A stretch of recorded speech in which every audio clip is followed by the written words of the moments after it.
What's up, guys? So it's been crazy. My refrigerator is broken right now since I've been back from Vegas, and we've been trying to see what's the problem is. But my wife, she's coming home for lunch from work. So what I'm gonna do is I'm gonna make her something good since, you know, she doesn't get to go home for lunch once in a while. So let me show you guys what I'm making. Yep, these are some ribeyes. I marinated with some black pepper and some salt. That's about it. Well, we got some corn. We gotta make it happen.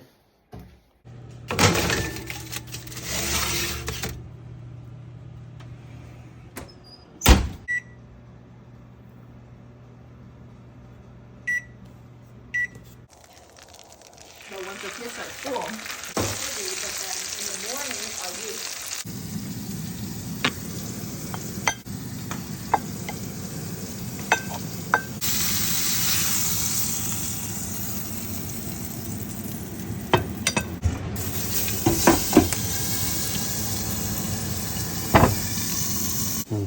Yeah,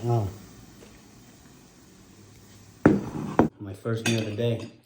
I'm gonna finish that.